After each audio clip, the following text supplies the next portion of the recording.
All right. Hello, everyone. Welcome to the April meeting of the City of Binghamton Planning Commission. My name is Nick Corcoran. I'm currently the chairman of this commission, which is comprised of local community members tasked with reviewing site plans and special use permits for consistency with the standards and criteria set forth in the City of Binghamton Code.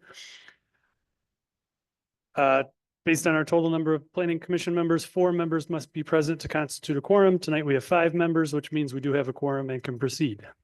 First item on our agenda is roll call. Mario DeFulvio is absent. Joe D'Angelo. Here. Chris Judge-Eats. Here I am, rock you like a hurricane. Great. Kelly Weiss. Present. Manny Priest is absent. Kyle Nedlick is absent. And Tim Sesney. Here. All right. Second item on the agenda is the approval of the March minutes. Motion to approve the minutes. All right. Motion to approve the March minutes, seconded by Chris. All in favor? All right. 4 in favor, and Joe is going to abstain. All right. Oh, Nick, did I see also there were February minutes in the packet? Are we supposed to make did we not do those last month? So we need to approve those this month as well? That's a great question. Oh, they should not have been in there. All right. All right. Next item on the agenda are seeker determinations. In this portion of our meeting, the Planning Commission will be reviewing documentation provided by applicants for the first time. Applicants will be called to the microphone where they will be asked to make a presentation describing their plans to the commission. Commission members may then ask questions of the applicant to clarify any items that are unclear. And after all questions have been answered, the commission will deliberate and then either set a public hearing date for the project or request additional information before proceeding. To all applicants that will be presenting tonight, we ask that you please state your name and address for our records before beginning your presentation, and ask that any member of your team who will be speaking, please give their name and address for our public record. So tonight, our first seeker determination is for the applicant Briad Development LLC. Project address is 265 Court Street. And this is a site plan review and special use permit to construct a vehicle fuel station, convenience store, and 2 drive-through restaurants in the C1 Service Commercial District. Hello, everyone. Sarah Campbell with him and Howard Cattell representing the applicant. I have here. Sarah, sorry to interrupt you. It's gotta be right. Or There you go. Yep. there I am. Yep. Okay. I have with me tonight James Tellerico. To my left is the Senior Vice President of Restaurant Retail. What's the last one? Development. And also we have behind us Paul Holtzberger. He is an engineer from Collier Engineering out of Albany. And I'll turn it over to James for a quick overview. Sure. Again, hi, my name's James Tallarico, Bride Development LLC, 78 Ochner Parkway, Livingston, New Jersey. Currently, we're presenting in front of you, as you stated, Mr. Chair, a gas and convenience store with 2 restaurants drive-through capabilities. We expect to have about 8 fueling stations in total, stacked 2 by 2, along with the convenience store and the 2 quick serve restaurants. At this time, what we are proposing is a Jimmy John's delicatessen and a Wendy's restaurant at this point in time. The convenience store is comprised of Circle K Convenience. We will be not only developing this, constructing it, but we will also be the operators of all 3. If you have any questions about the operations of it, I'm willing to answer any questions you guys may have. All right. Any questions? Comments?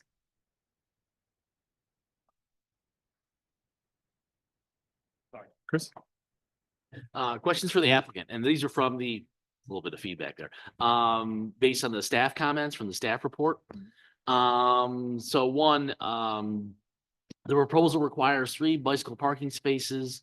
Note 13 states that a 3-space rack is provided. However, staff could not locate item 13 on the site plan. Before our next meeting, could an updated one that specifies, here's the bike rack, Okay. Absolutely. I think it's supposed to be proposed on the right-hand side of the front portion of the building, but that's where it should be located. Second, the heights and material of the trash enclosure should be noted. Okay. Again, for the next, before you come in for the public hearing, if you could, an updated, whatever that needs to be. We'll update that. It'll be of like materials that's similar to what we're proposing on the Circle K convenience store portion of the building. Okay. And lastly, the staffing is asking for a landscape plan to be provided to demonstrate compliance with the landscaping requirements for the parking area. We will also comply with that as well. Okay, All those right. are my questions. There's no parking. No. All right, just a couple of questions. So at this point, do you have an idea of what you're planning to do for stormwater? I can have our engineer address it, but at the same time, we're not proposing any detention because we're actually reducing the amount of impervious coverage that was previously on the lot. Okay, We had actually had conversations with your professionals at 2:00 this afternoon to discuss these items. So I think we're on the same page. Ron actually was present at that meeting. all right, so a net reduction of impervious Correct. Yes. ultimately. Okay, great. And then lighting for the site. I couldn't tell. It didn't look like there were light poles called out. Is There will everything- be a lighting plan. It'll be LED lighting. It'll be on 24 hours for security purposes. Can I ask then if the LED lighting and that's gonna be on, House shields. yeah, how should. We'll provide that. house shields on anything, so there's zero light throw Okay. on it, anything off-site. Perfect.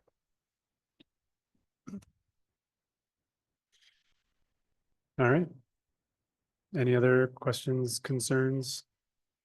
Comments? All right.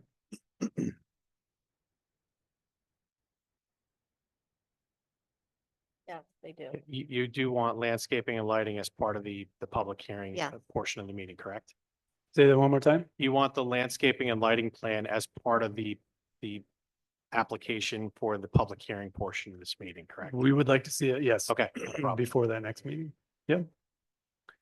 All right, if there's no other questions or comments, I'll make a motion that the proposal is an unlisted action for seeker review and that the planning commission should be the lead agency for that review.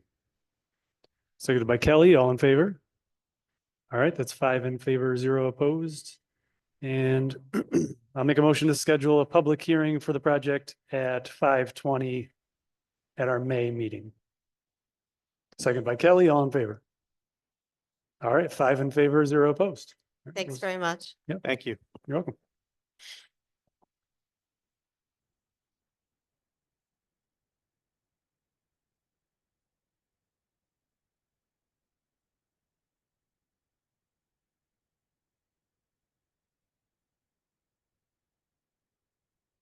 All right. Our next seeker determination is for the applicant Jonathan Weinstein, 30 Charlotte Street LLC. Project address is 30 Charlotte Street. And this is a site plan review and special use permit for the conversion of an existing building into a self-service storage warehouse in the I-2 light and medium industrial zoning district.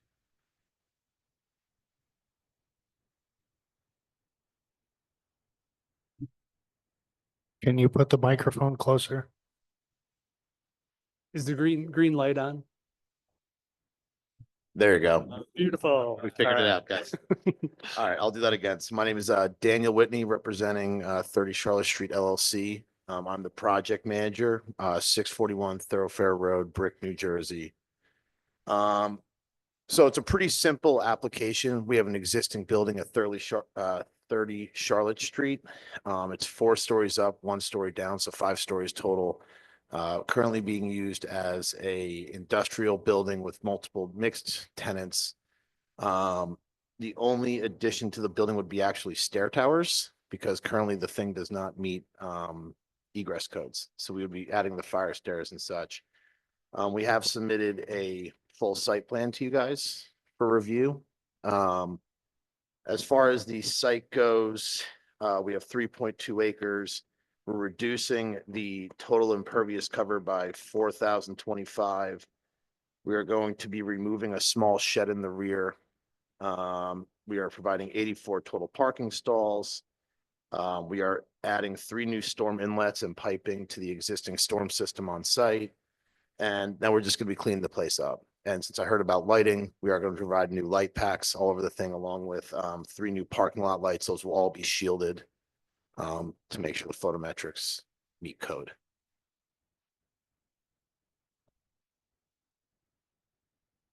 Question about our landscape buffer from our staff report. So will that be addressed as well? Yeah, of course. Yeah, we have no problem adding some landscape, and we have the building itself is kind of up on Charlotte, so we can add to the left of us is the back of a shopping center, then to the right of us is it's all impervious. It's an existing industrial use over there, but we will add it as we can for sure. A different question, because this came up in a different application that came before the board either late last year, earlier this year, about a self-service storage. The current building, what percentage is currently occupied by current tenants? Ballpark. I would say 25%. Okay. Have they been alerted that this is in the potential future? Yeah. Or are they gonna find out as a surprise when No, a it's public there- hearing notice is posted? No, there's no surprise. Okay. Yeah. All right. Cause I remember that happened at one downtown where the people in the building were shocked to learn. Yeah. Yeah, everyone currently in the building is on month-to-month leases already, so relatively simple.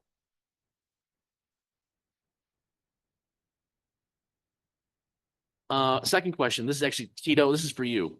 I remember that we actually approved a different plan for somebody selling antique and foreign car specialty things.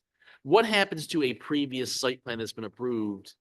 Is it like overridden if we approve this new site plan? What happens to that previous site plan approved 3 years ago? Yeah, this would overwrite that. This is a change of use and a new site plan for the entire property, so that other one just goes away. All right. Could you talk about a little bit more about the facade renovations to the front that faces Yeah. Charlotte? And It's I'm- horrible. I'm working with what I got. So obviously, we're not gonna go tearing everything off of it. So there are plans to paint the entire facade. The old windows, we do plan on filling those in. Those are no longer gonna be windows. Those are now gonna be metal panels that are going to add, it's gonna be a different pop of color on there. We're gonna clean up both brick areas, and then on the left side of the building is where we're gonna be putting our office. We are going to be dressing up that facade with some different materials. Okay. And how about the 2 loading bays that are, So you have like the H building. So currently what we're gonna do is, self-storage is a game of loading. So that longer side of the H, we're gonna have that lined with parking stalls because we need that to meet the ordinance. And then we're going to be installing automatic doors on either side of it so people can load and unload into the building and have Okay. access to the elevator. On the left side of the building, we're going to keep the truck docks.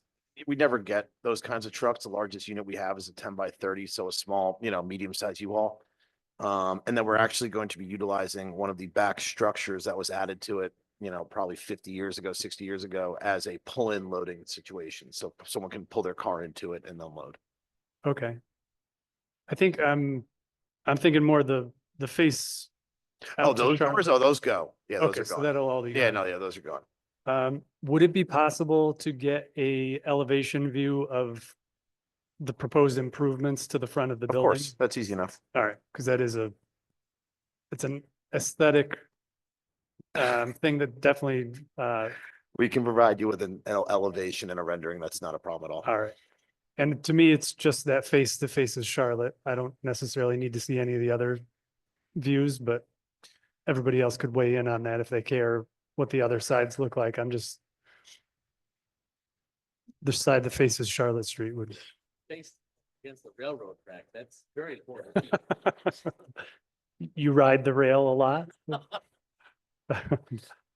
So yeah, just, Yeah, for the public hearing section, we'll bring in, I'm gonna bring in all the elevations anyway, and then I will do a colored elevation of the front of it for you so you can see what's going on with potential signage elevations and things like that. perfect. Yep. All right, great. All right, any other questions, concerns? All right.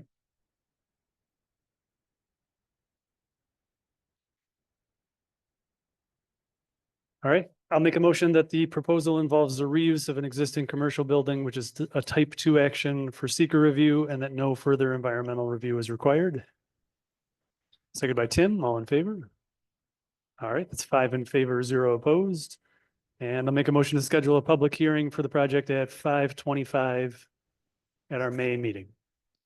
Seconded by Kelly, all in favor? All right, 5 in favor, 0 opposed. Awesome. Thank you so much. You're welcome. We'll see you in May.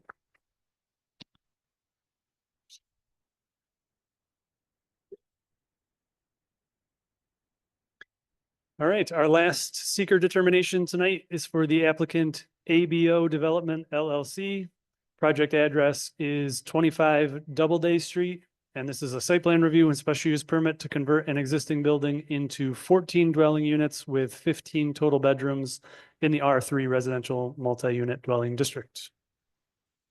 Nick, before the applicant begins, I'm going to be recusing myself from this deliberation. I serve as a trustee for St. Paul's Church, which is both next door and sold this property to the applicant. I don't want there to be the appearance of a conflict of interest. All right, fantastic. My name is Michael Apatan. Can you hear me all right? Yes, pull it right close up to your mouth when you're speaking. Office is at 379 West Broadway, New York 10012. Just for clarification, I let Shalin know that the LLC name is not ABO Development, it's Clear Housing LLC. Just for the record. I'm here seeking site plan approval for the renovation of a currently vacant 3-story building at 25 Doubleday Street, which is located in the rear of the St. Paul's Church complex. The building formerly was used as a convent and is owned by the church and has been vacant for some time now. For context, the building was previously approved by Family Enrichment to house 10 one-bedroom units for permanent supportive housing. And our proposed project builds on that plan with an adjustment to the unit mix. We are proposing 14 units totaling 15 bedrooms comprised of 7 studios, 6 one-bedrooms, and 1 two-bedrooms. We're not changing the size or the footprint of the building. The overall layout, such as the hallway widths and the paths of egress, will remain as they are today. The exterior of the building will also remain unchanged. We're going to be retaining the existing gray stucco and keep the window replacements. Well, actually, we are probably going to be removing the vines on the eastern portion of the building. Technically, is a change. Regarding the lot configuration and the parking, 25 Doubleday and 19 Doubleday Street right now are separate parcels. We plan to subdivide 25 Doubleday Street and release the northern portion of the property, which includes the garage, and acquire a portion of 19 Doubleday Street from St. Paul's Church and merge it with 25 Doubleday Street. I know that was a comment on the staff report, so I just wanted to address that. Addressing the staff report, we are going to be combining the lots and creating a single lot. This new lot will have 8 parking spaces, one of which will be ADA compliant. And at this time, just because this was addressed in previous meetings, there isn't going to be a parking barrier that's planned right now, unless St. Paul's Church wants us to put one to separate our parking spaces. If there's not going to be a separation between the two parcels, between the two parking lots, there will be a signage that's put. In response to the staff's waste management comment, we'll be putting a concrete pad with a dumpster in the back portion of the property and housing it with a white vinyl privacy fence. That is all. Thank you.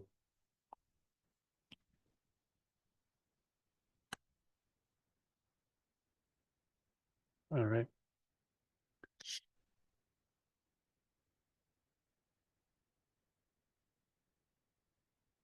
Let's see, so when the truck comes to pick up the dumpster, will they be able to get at it where it's shown on the plan or? They should be able to get to it. If not, we can move it to the back portion of the lot where they can just go right in and pick it up and roll back out. Okay. Yeah, they should be able to get back there though. Okay. I can confirm for the public hearing. Yeah, that'd be good. And then I guess the other question is, so with it being, when you're out there, you won't know where the property line is. It'll just look like a huge parking lot. Is there anything that's going to limit people from pulling through parking at your parking spaces for the apartment and then going just up into the St. Paul's parking lot? Any barrier between the two? We can put it back. Ultimately, it's up to St. Paul's Church whether they want us to or not. We are open to it. Okay. Have you been talking with St. Paul's Church and they're good neighbors? They're happy with whatever you do or? We're very communicative. Sorry. Uh-oh.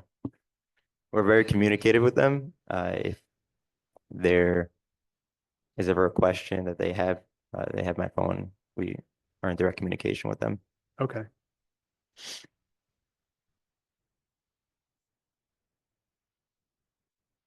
So you have proposed 8 parking spaces for 14 units? Correct. Does that meet parking requirements? No, but the planning commission, if you all think it's appropriate, can reduce that by up to 75%.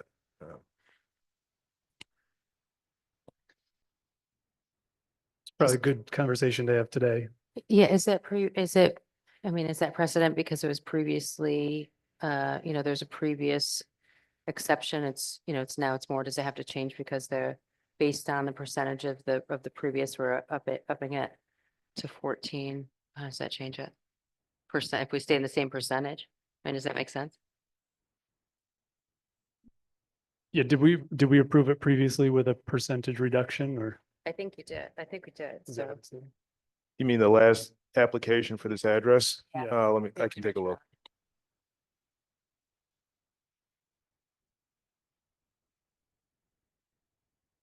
glad you brought that up because I forgot about that.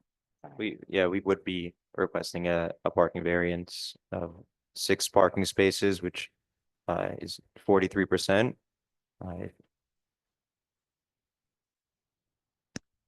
The last application required 10, they only had 8, and they did get a reduction of 2 spaces. Okay. So we'd be reducing it by more this time. Seems like- reducing by more. Does anybody feel like that's excessive or? Oh, I mean, my issue is also if you're gonna be angling cars in there, how are you gonna try to be getting out of there as well? I mean, that's kind of an issue. Plus on top of where that dumpster is, in looking at your site plan review here or just looking at a street view map, how's that garbage truck actually getting behind there? It's good questions. Tim is right. So in site plan layout, when you have angled parking in general, you're pulling in, then you're pulling back out and you're headed in the way that the angles direct you. So if you were going to not direct people into the St. Paul's parking lot, you would want to 90-degree those parking spaces. We can definitely do that. We'd likely push the parking more to the south and reduce the landscaping that we were going to retain. And we can likely put it at 90 degrees. It would just decrease the two-way drive aisle. Right now it's 28 feet. The minimum width is 24 feet. We can likely meet that if we change it to a 90-degree angle. Yeah, I think the 90 degrees would make it so somebody could pull out of the parking space and go back out the driveway entrance. Are the property lines already established, or the property lines are based off of your site plan review and getting it approved? Sorry.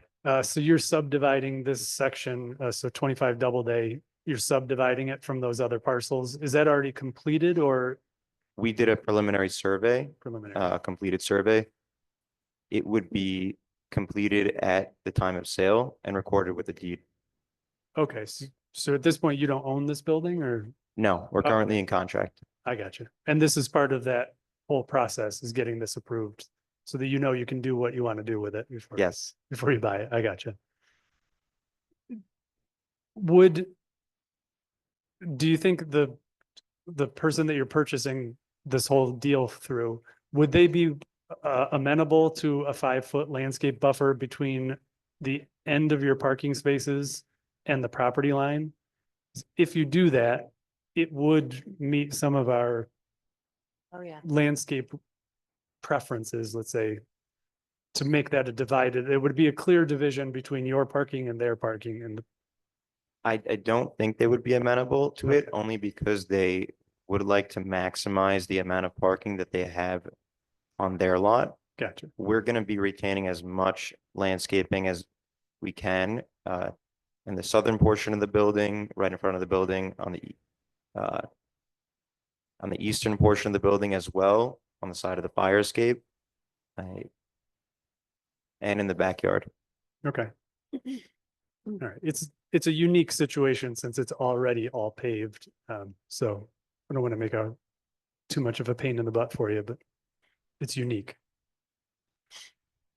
All right, so if he were to 90-degree those parking spaces, so it made it more likely that people would go back out the driveway. Is everyone okay with the 8 parking spaces for 14 units? Actually, I guess, could you talk about who will be in the building? Is it most likely that the users of the building are not going to have cars? Or It's going to be a free market building. okay, As much as the area demands it, it'll be modern interior finishes. Yeah, we're not going to be discriminating against anyone okay, or targeting a certain population. gotcha. Do you know, is St. Paul's amenable to you renting parking spaces from them on a permanent basis if you needed the extra parking spaces? We've asked to increase the lot lines as much as possible. And I think that this is the most that they would be open to giving us. Okay, It's a tough amount. And a rental agreement to, not purchasing, but leasing, you don't think that would be something that might be something that might fix this? Because that's tough. That's more than we usually. So the way that St. Paul's right now operates their lot is that they close a portion of their lot at night, so that people don't walk through. The reason that they don't want our lot to be associated with theirs per se is because of liability reasons. So that if somebody gets out of their car or somebody is fixing their car on their lot, that they don't want to be liable if something happens. So then that kind of goes back to having a buffer would be a agreeable thing for the church. Yes, if they aren't amenable to it, it would make the most sense.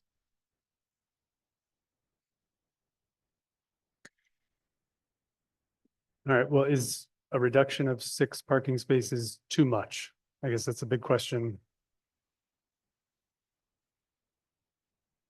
I mean, the answer could be, I mean, we're not approving anything tonight, so the answer could be, if you come back with the same site plan for the public hearing and it requests 6 parking spaces reduction, it might not get approved. If that's the way everybody was looking at it, I'm not saying that that's what everybody is thinking. How is everybody thinking? Is 6 too many? So if you look on an aerial map again and you see the amount of parking spaces that you're already taking from St. Paul's, there's an additional, for the rest of that line of parking spaces, 3 to 4 spots. St. Paul's is basically said, this is the only allowed, this is the maximum amount that we're going to be giving you. They wouldn't extend just to have that whole line, because then that would cover all of your parking. They've stressed that they really need their parking spaces. Yeah, we would love more parking. But yeah, they stress that they really do need their parking spaces. And these are the lot lines that they would be okay with, pending diocese approval. So this, Good luck with that. So let's say you look at the site plan, you rotate the parking spaces so they're at 90 degrees. That's going to buy you a little space there. If then you cut into the green space that's along Doubleday Street, enough to get one extra parking space, you potentially could be at 10 parking spaces with just a very small amount of extra asphalt at the front, which I know you're probably not excited about adding, but that would get you 10. So then the reduction would only be 4 parking spaces.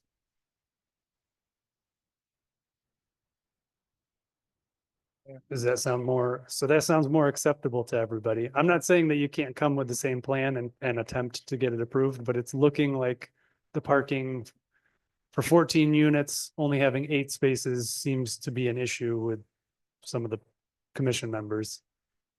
we can go back in the site plan and change it as much as possible to include more parking spaces if there's enough space.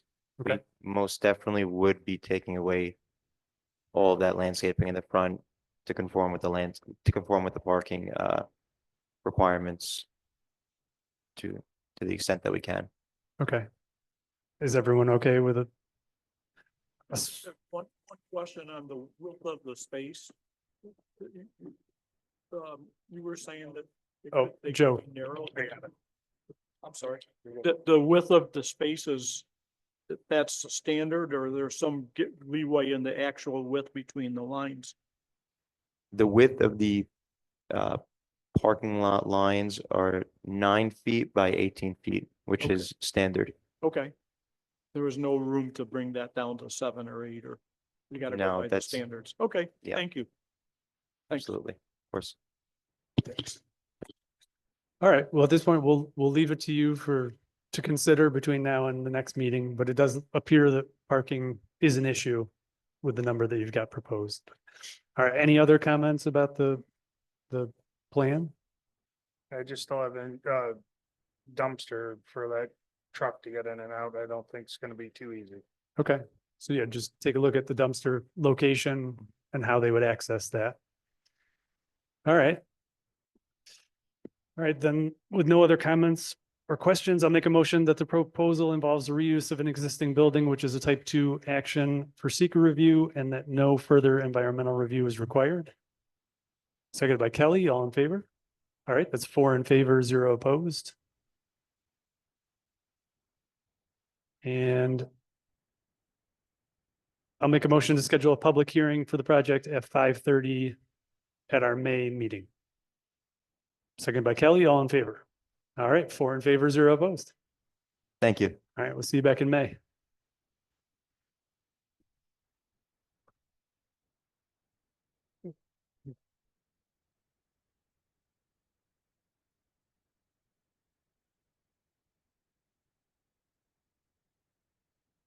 All right, so that concludes seeker determinations.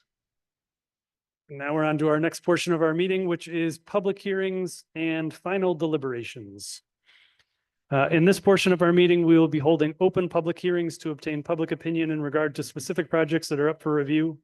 Applicants will be asked to come to the microphone and make a brief presentation describing their project.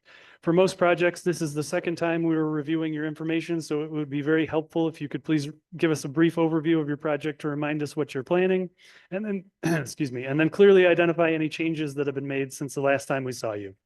When the applicant is done presenting and any clarifications have been reviewed, we will open the public hearing and allow members of the community to speak about the applicant's proposal.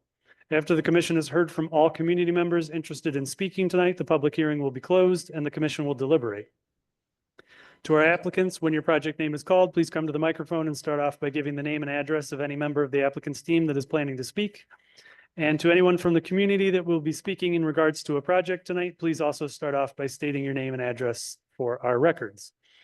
For anyone unfamiliar with the format of a public hearing, we will be opening the microphone to solicit public comment about specific projects that are up for review. Public comments should be directed to the Planning Commission, the members of the Planning Commission and staff, and not directed towards the applicant.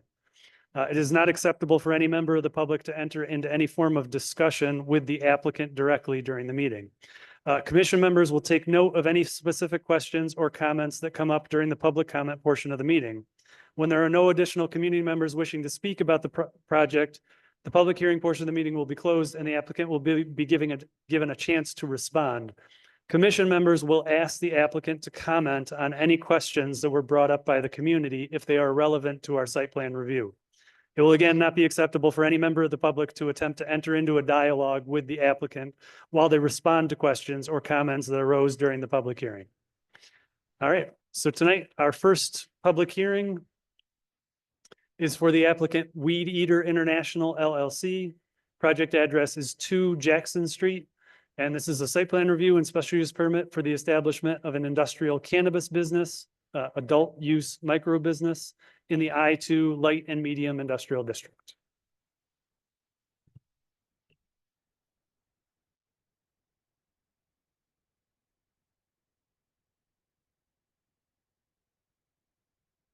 Good afternoon. Good to see you guys again.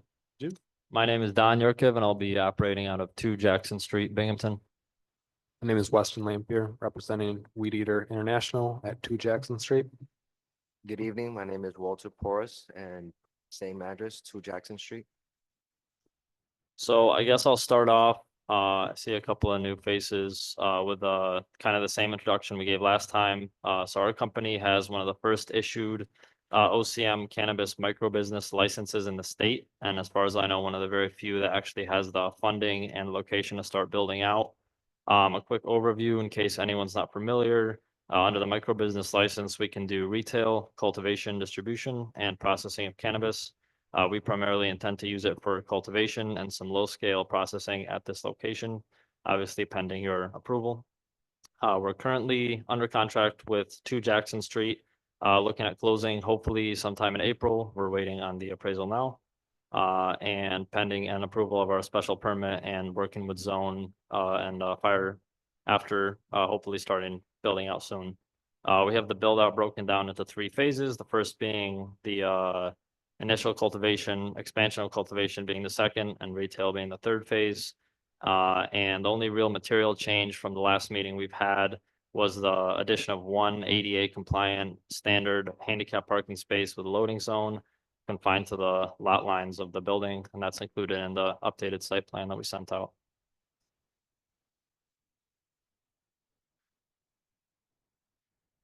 All right, and no changes to the floor plan for the building. As of yet, no significant changes. A lot of that is still kind of contingent on what zone and the fire marshal have to say. We have spoken with them at a pre-development meeting, and they are aware of our intended use for the building. And I'm sure our floor plan will probably change at least to some extent when we have more communication with them. Okay.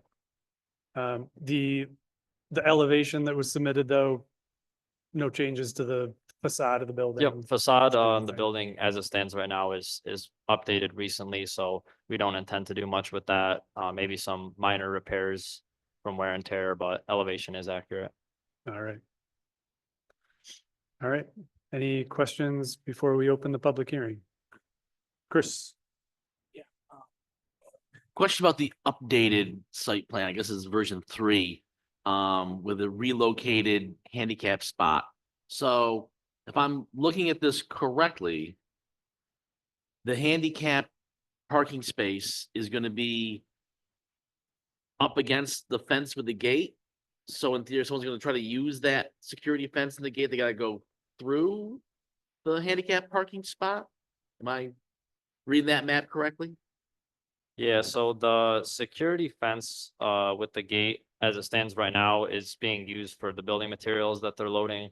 We will not require use of that because we're not going to be storing anything outside. Obviously, per OCM requirements, the security of that would not allow us to really store much of anything outside. That won't be a major issue of, you know, having vehicles there, not allowing entry inside. The one consideration is that, that really is kind of the only place for a handicap parking space. As per our last meeting, and I've spoken with the planning department about this, we aren't able to, even with the loading zone portion of the parking space where there won't be any vehicles, we're not able to leave the lot lines that we have. And the only place that parking space will fit at all is actually on the right side there. As it stands right now, you're right, if there is a vehicle there, you will not be able to enter due to the green zone that we have planned. But it is possible to maybe move that green zone a little further back and allow entry of a medium to small size vehicle, even when there is a vehicle inside the handicap space. Okay. Is the plan that at some point when construction is completed, is the whole security fencing it coming down? Or are you planning on keeping that up as a permanent thing? So we don't see any reason to get rid of it. I think security in a facility like this isn't necessarily a bad thing. But it isn't something that's required by the OCM. Like I said, there's not going to be any cultivation happening outside. Everything will be behind closed doors with locks and badge readers. Okay. And last question on this whole thing. So part of what's behind the security fence is your locked trash storage. Remind me how you're handling trash. Is there a dumpster that in theory a truck has to get back to? So Like in theory, and are you planning, like, if there's a handicapped vehicle in that handicap reserved spot, how does somebody get back to unload the trash? You know, see what I'm saying? So the trash is located where it is located right now for convenience purposes for us. For when it's gonna be, you know, when trash will be placed into that container. As far as when it's picked up, that's something that we will be in talks with the trash disposal company that we have as to whether they want us to locate it out front. And you know, if that is the case, which it most likely will end up being, it is something that would be likely part of the duties of an employee to wheel it out to that location so it could be removed. All right, so let me pause this. So Tito, this is something I'm not an expert on. I'll maybe ask you a follow-up question. So what are the rules if they have a trash enclosure towards the back of the building and then wheeling trash things out for a private contractor to then pick up street and curbside? That would be allowed. Okay. Yeah, that would be allowed. It has to be on non-pickup days, it has to be in the enclosure, but the day of pickup, they have it out by the street. Okay. Not a dumpster, I'm assuming. It's like rolling bins. Yeah.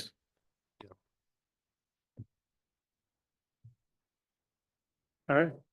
Any other questions before we open the public hearing? All right, well, let's do this. We'll open the public hearing. We'll have you guys take a seat just off to the side while the public hearing is open. And if anybody comes to speak, you just be sitting off to the side. All right, so this is the public hearing for the applicant Weed Eater International LLC. The project address is 2 Jackson Street. And this is a site plan review and special use permit for the establishment of an industrial cannabis business in the I-2 Light and Medium Industrial District. If there's anybody that would like to speak about the project, please come to the microphone.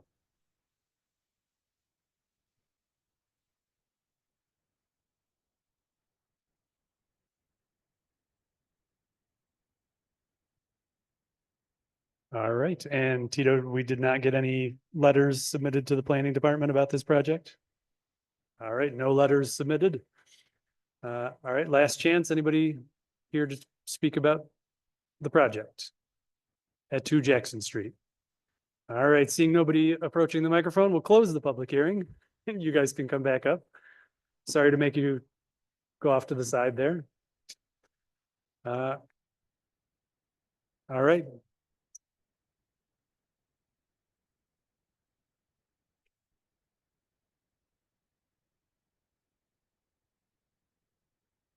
Any last thoughts or comments?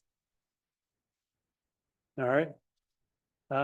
So I'll make a motion. So at the last meeting, we determined that the proposal involved the reuse of an existing commercial building, which is a type 2 action under seeker, so no further environmental review is required. So I'll make a motion that the requirements for site plan review and special use permit have been met. Seconded by Kelly, all in favor? All right, that's 5 in favor, 0 opposed. All right, you're off and running.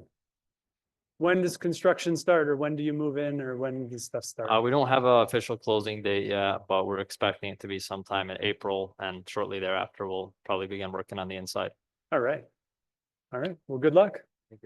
Thank you for your time. Thanks.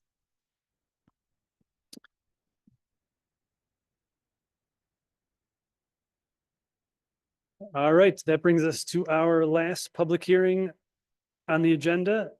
This is for the applicant Doak Engineering Design PC. The project address is 333 Prospect Street. This is a site plan review and special use permit to construct a vehicle fueling station in the C4 neighborhood commercial district.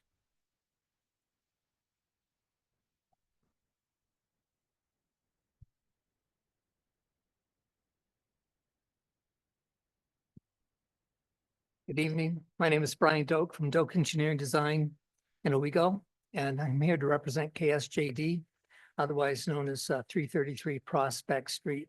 And as I can just go over what my comments were in response to just 239 comments.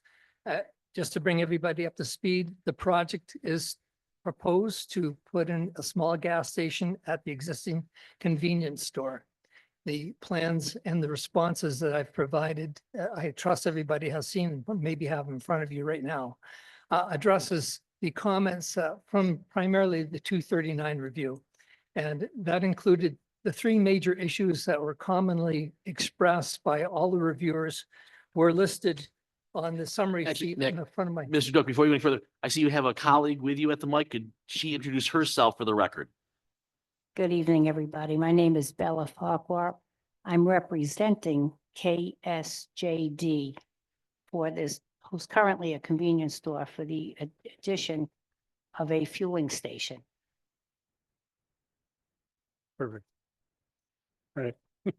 Okay, so the issues that were raised, I summarized in the memo, the 9-page memo I've provided, but the first thing was traffic flow. That was a concern. The second was traffic safety. And the third issue was site compatibility with the area. And my response essentially reflects the fact that the traffic flow will not be an issue, should not be an issue, because traffic will be directed to enter the site from Tracy Street, pass through the site, and pass on to Glenwood Avenue, but making only a right turn only. Now, to assure that, we're going to show directional arrows and no entrance from Glenwood Avenue. There'll be do not enter signs on both sides of the exit. And on the inside, coming out of the lot, there'll be right turn only signs. So vehicles will be directed to turn to the right.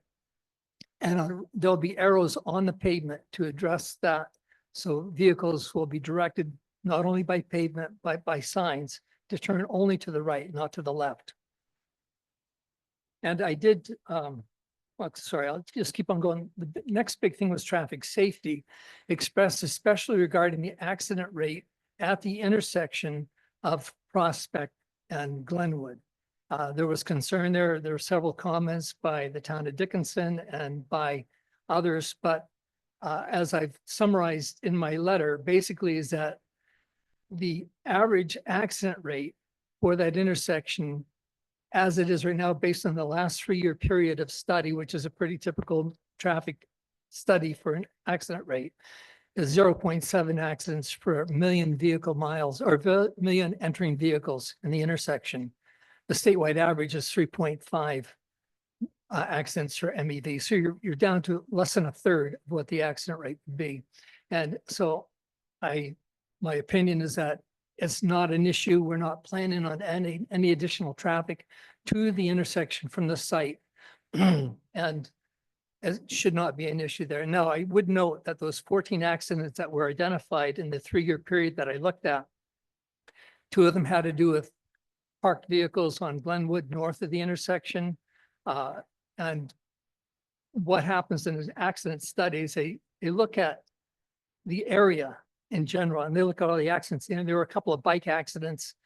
And I'm trying to give you a sense that there's not really a huge amount of accidents in the area.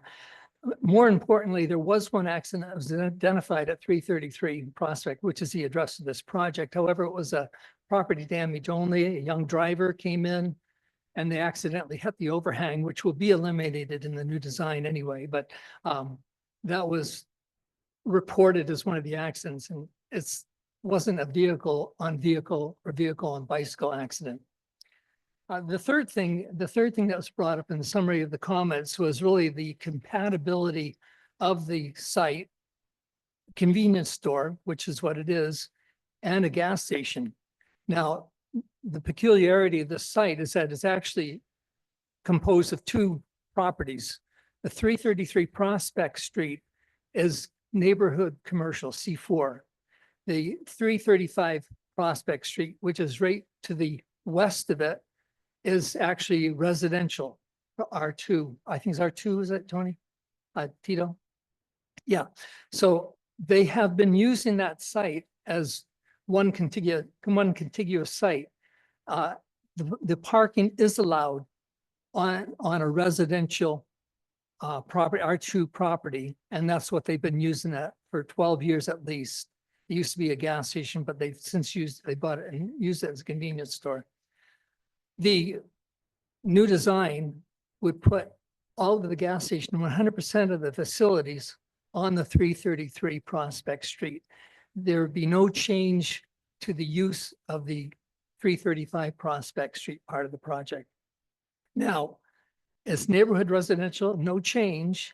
All at Tracy Street is neighborhood residential.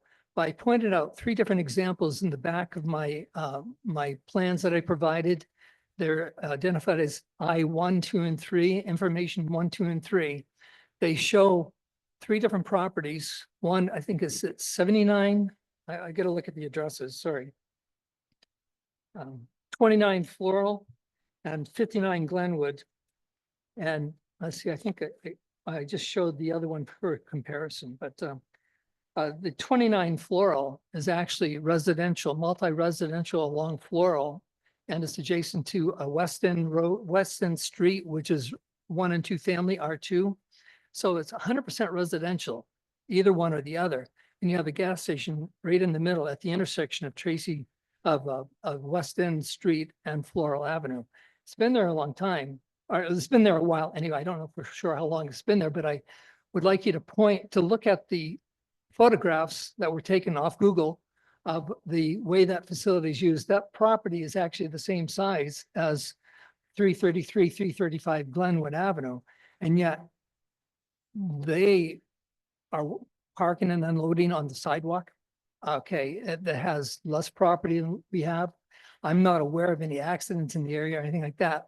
And I only pointed out as a point to recognize that you have property, a gas station existing already in this city that's entirely surrounded by residential. So to say that our property, which is right at the edge of neighborhood commercial, and it turns out that it's just across the line, it's the very last lot on that whole neighborhood on R2 area, to have an issue with that, I think is not fair, just to be honest with you. I think it's already been used as a parking lot, won't be changed in any other way, right? And then I pointed out 59 Glenwood Avenue, which is down the street to the south, and it's at the corner, I forget the name of the street, but it too is in a neighborhood commercial on Glenwood, but it adjoins to a residential area, the same residential area that we're in here in R2. And so there's no difference. It's just an example of another site that's similar to ours. It's commonplace. It's done quite frequently throughout the city. And the other comments, I'm not going to go through them, but you've seen them all. You've seen my responses to that, and I'm happy to take any questions that anybody might have now.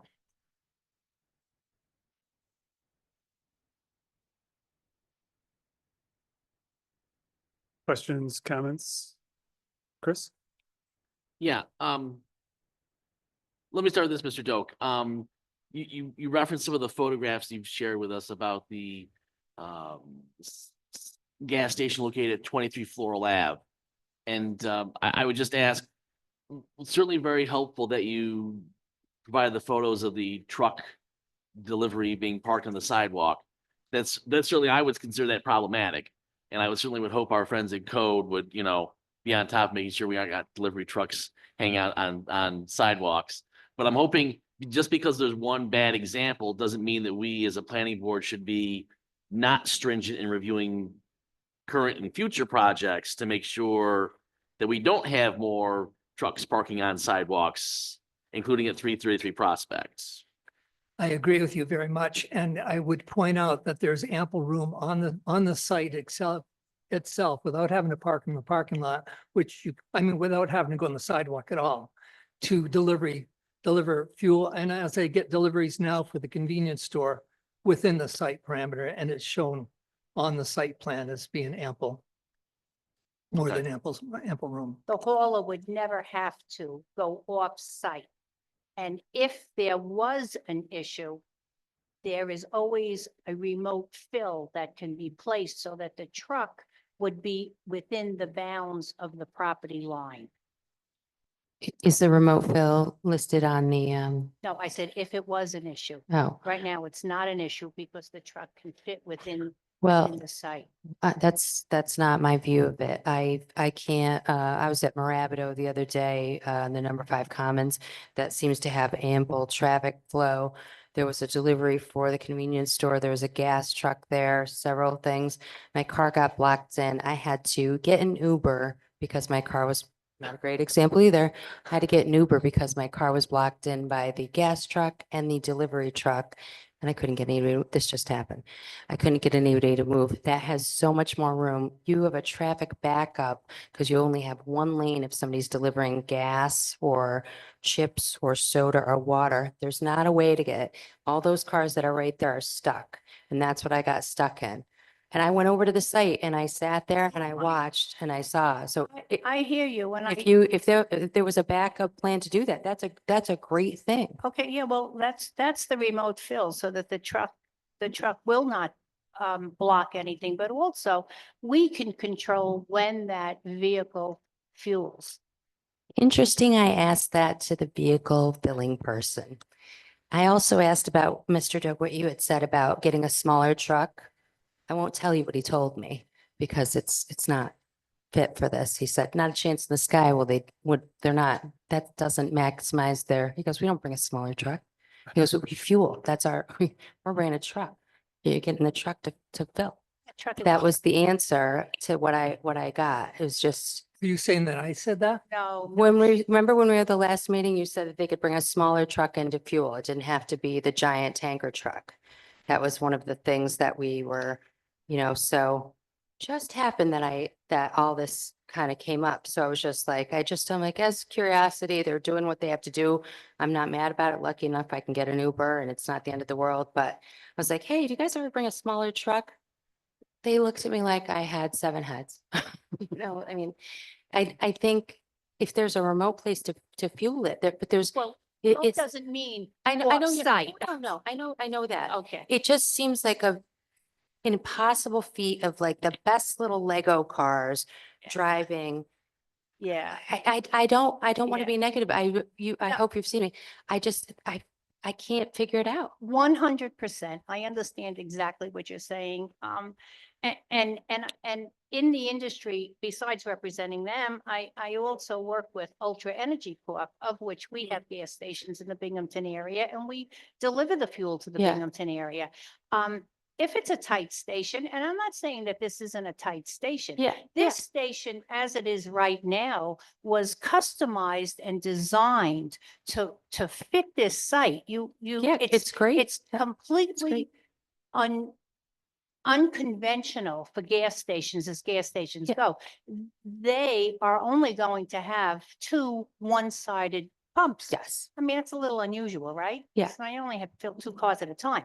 But by the same token, based on the volume that we know that's in the area, they're not gonna draw people from across town to fill up and gas over there. They're only gonna have throw the same people that come across Prospect and go down Glenwood or up Glenwood and travel that little immediate area. All of that said, in my opinion, in my expertise in this field, I don't see a fill any more than maximum 2.5 times a month. Maximum. You're not talking a Marabito, and you're not talking a Speedway. You're not talking a huge gas station where they fill up every other day, or the station sells 70,000, 80,000, 90,000 gallons a month. Yeah. This station's gonna do 20, 24 and be happy.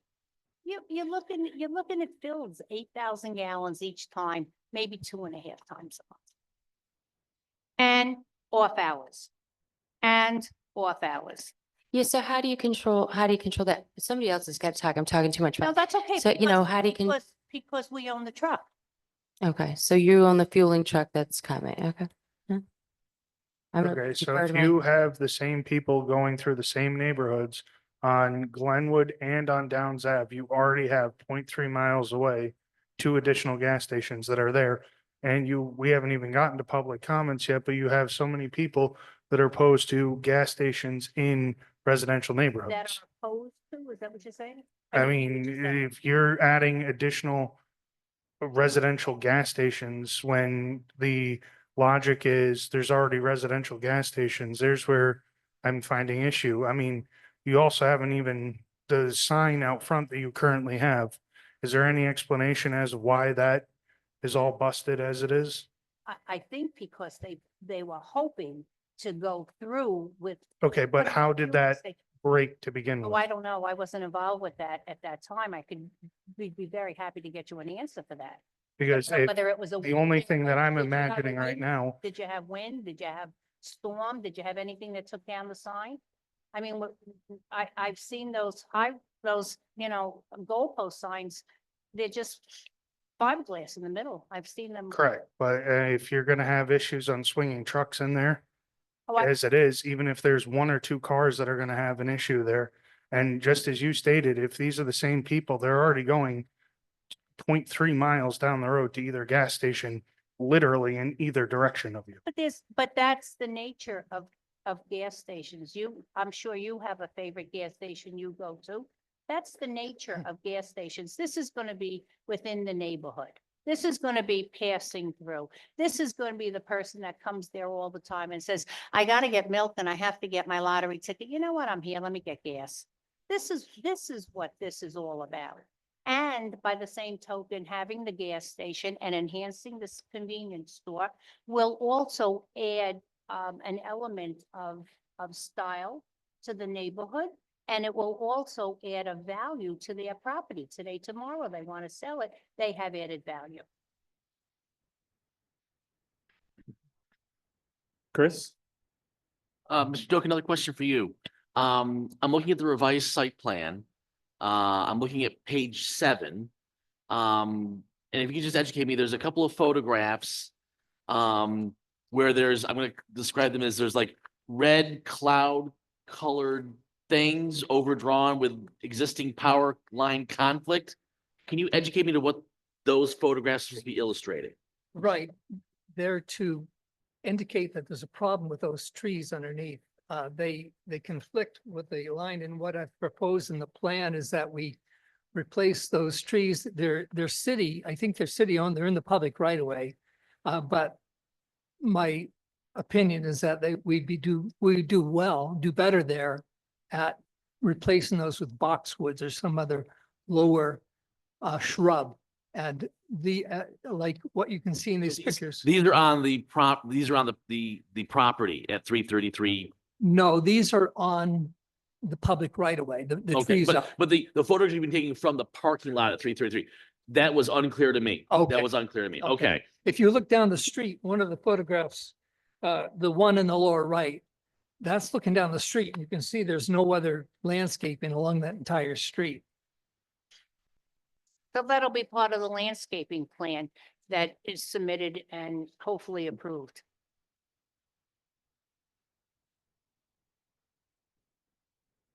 I'm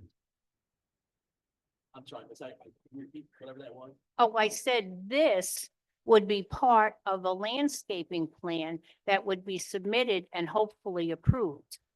So Tracy Street would get a little bit of an enhancement. What's off of Prospect is not going to change. You have the buffer between the road, you have the sidewalk. So and then, you'll have Glenwood. To clarify, there is a site plan. The site is already landscaped prior to this project. You can see from Google Earth even that there's a hedgerow on Prospect Street side, and it comes down Tracy Street, sorry.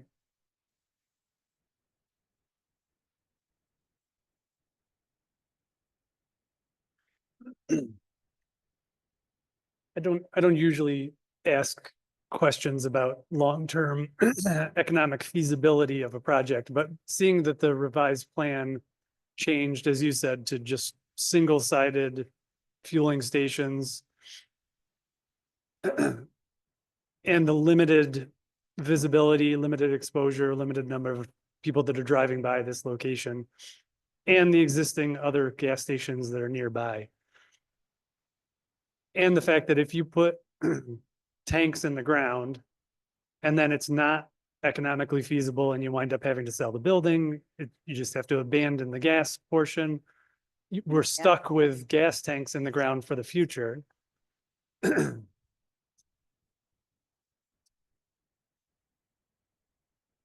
Have you determined that this is an economically feasible, like you will make money based on this layout? I believe you will. I believe you will. I think you're going to not only make some money off of the gasoline, you're gonna increase your flow of purchasing within the convenience store. I don't want to give you a trade secret, but there's no money in gasoline per se, okay? It's the convenience store. All right. I'd just like to add this, Nick. It's their risk to take. Yeah. And- That's and- usually my take on projects. It just, when you talk about underground storage tanks, we all know what that does potentially to a property if it gets abandoned and then they're stuck there.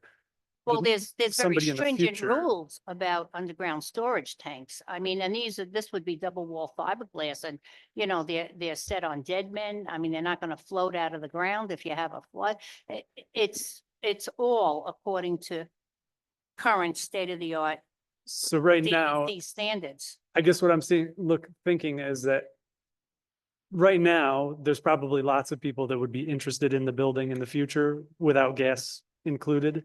As soon as you add gas and then it's proven, potentially, I'm not saying it's going to be, but if it were proven to not be economically advantageous, it would be very difficult to ever sell this property to anybody else I in the have to future. disagree with that. Okay, Everybody's always looking for a gas station. Believe me, I'm on the road all the time looking for gas stations. There's a lot of gas stations that want to be built right here in Binghamton.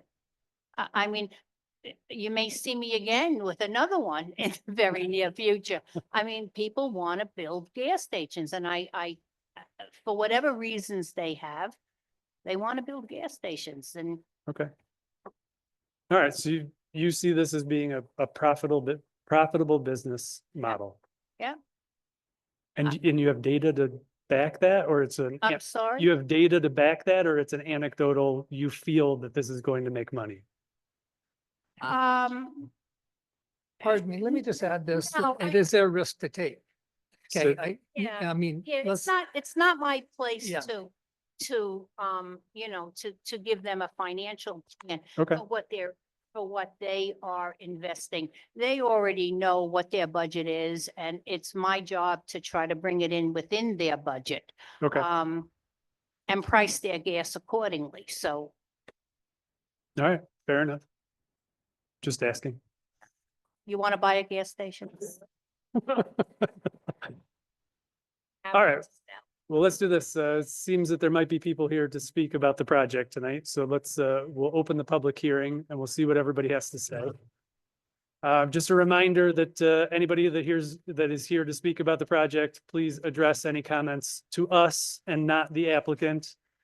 We will make notes of anything that is relevant to a site plan review, and then we will ask the applicant to comment on it. All right, so this is the public hearing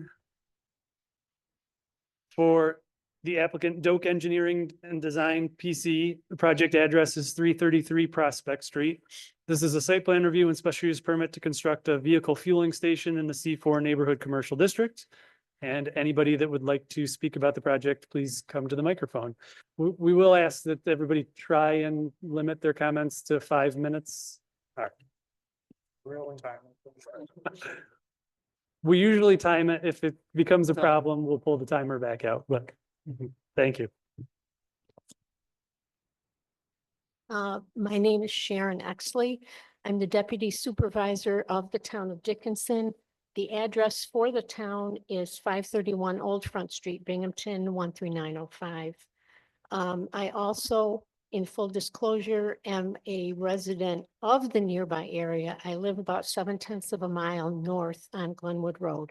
So I go through that intersection at least once a day, if not multiple times a day. There was a letter sent to the Planning Commission earlier this afternoon. I'm not sure if everybody got it or had a chance to read it, but I'd like to read it to add to the minutes. Dear City Planning Commission, as we have stated earlier, the town of Dickinson is opposed to developing 333 Prospect Street, Delhi, to yet another gasoline station. I also understand that a traffic study has not been done, which also concerns the town. This corner has traffic issues due to the very tight turns from Glenwood Road to Prospect Street, which poses dangerous traffic issues, especially when there are vehicles standing or stopped at the traffic signal. School buses, public buses, trucks, etc., pose traffic safety issues due to the very tight turns that vehicles need to navigate. There is a heavy concentration of pedestrian traffic as well. BOCES, Broome Developmental Center, residents who live in the area, a large apartment complex contribute to the heavy traffic in this area. There is also a proposed development to build approximately 100 single-family homes on Glenwood north of that proposal, which will add to the traffic. Fuel delivery to the proposed project is a major concern due to the small size of the lot. There is a home next door to the proposed project, which should be considered as well as several gas stations in business. Several gas stations are also in business just down the road.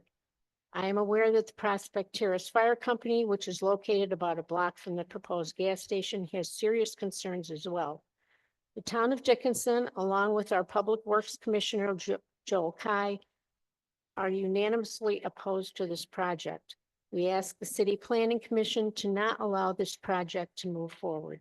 Sincerely, Michael Marinaccio, Supervisor, Town of Dickinson, and Joel Kai, Public Works Commissioner, Town of Dickinson. My personal comments, like I say, I live 7/10 of a mile north on Glenwood, and I was very surprised personally that there was no formal traffic study done. So for about the last month and a half, I've been keeping track of the number of cars in the parking lot as I've driven by, once, twice, there's been days it's been 5 or 6 times up and down the hill. There's very little traffic, vehicular traffic into that store. And then I just noticed that some of the cars that I'm seeing are the same vehicles, whether it's, at 10 o'clock in the morning, I come back, that same car is there at 2 o'clock in the afternoon, which leads me to believe that's an employee's vehicle. My personal opinion is adding the gas pumps. They're trying to drive traffic to that station because of the light vehicular traffic. It's not the plan redesign that I understand they did doesn't mitigate the traffic congestion. And like somebody had already mentioned, there are 2 stations already within probably a half a mile or less of this station. It's not a destination to get fuel. It's a station where, you go across the street because you need a loaf of bread. And I had the same concerns. If this property is closed as a gas station, you've got the pumps, you've got the tank underground, and it's going to sit there. If it happened to close as a convenience store, you've still got a building that you could repurpose for any multitude of reasons.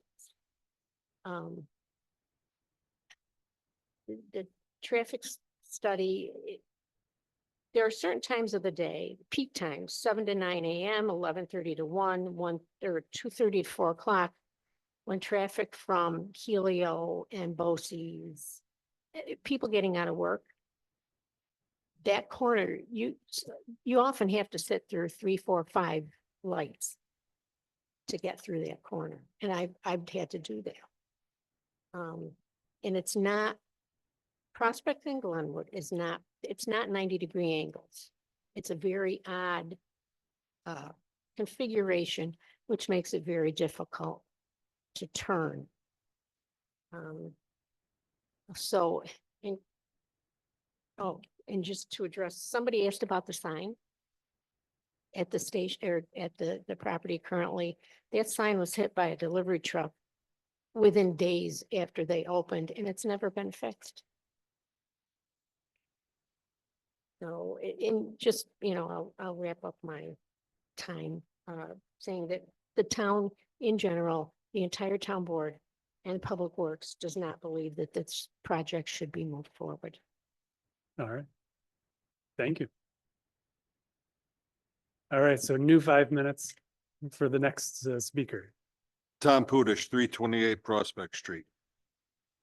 I have a set of plans here, site plans.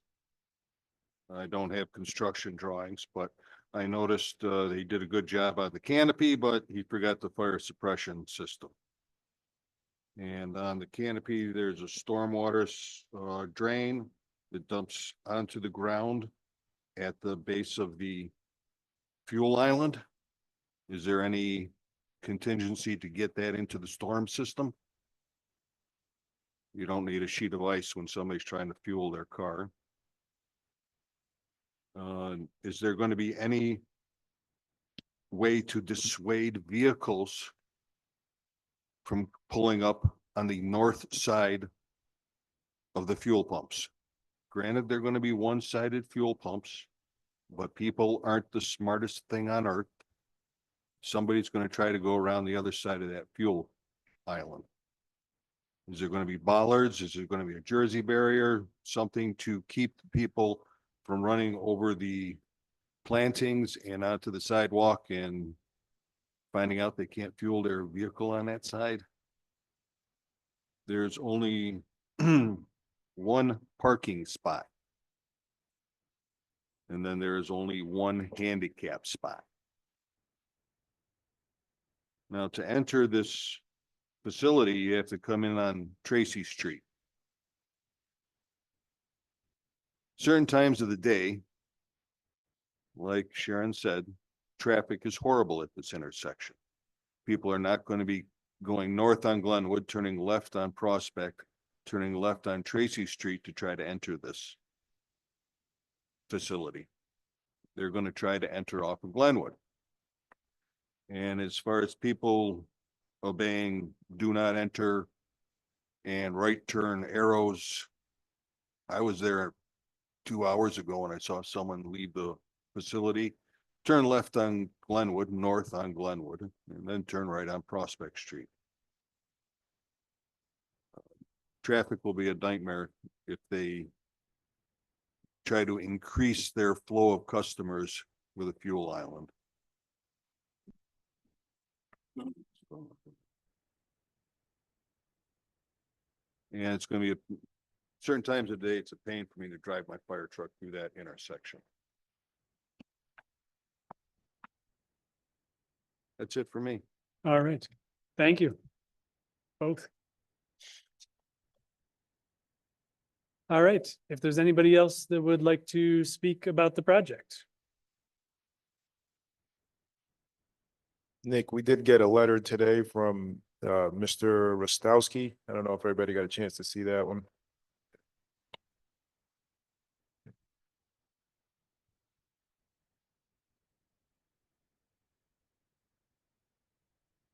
There was the other two letters that were there too as well.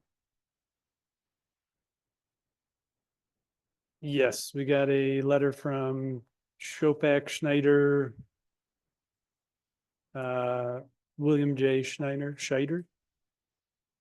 Chopak Scheider. And we received a letter from Michael Steflik as well. All right, welcome. Yeah, hi, my name is Jitendra Datla and I own this place for past 12 years. And I had no issues whatsoever. I have been a very good businesswoman since 17 years. And this is not my first, I have 9 other locations.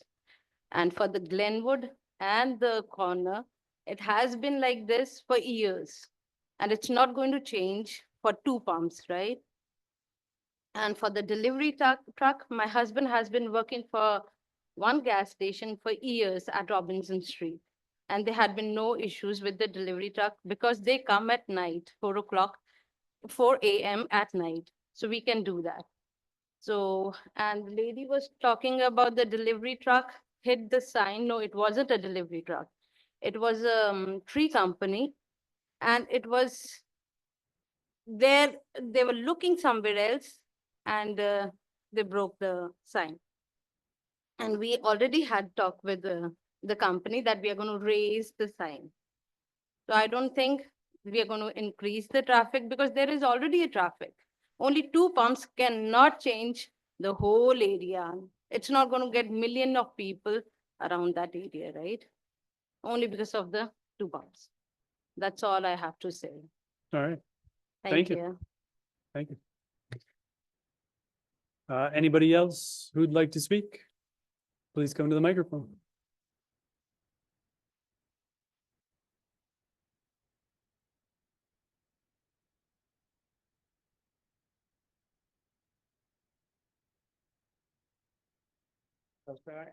Hello, everybody.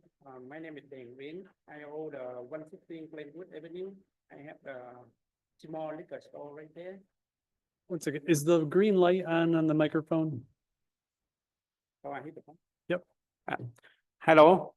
My name is Deng Win. I own 116 Glenwood Avenue. The first time, I'm sorry, second language. But I opened a liquor store for a year now. I don't have insurance or nothing. And I know you guys talking about the truck driver for the gas, but usually I work in the gas station in the Susquehanna, the gas always delivery nighttime. So nighttime, no traffic, no nothing. I think okay for that.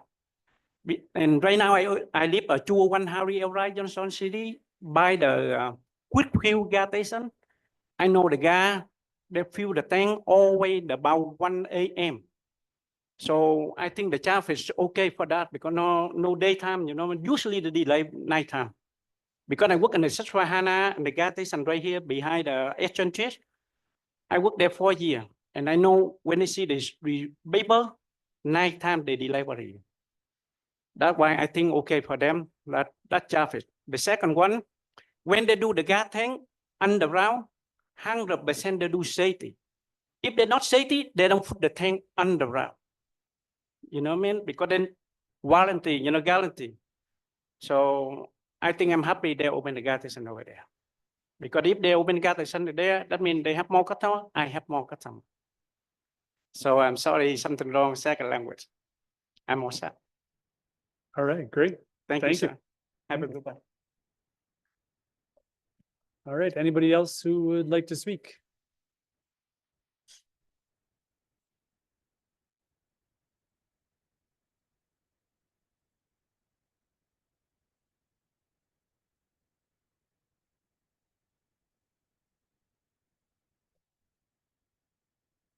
Yes, oh yeah.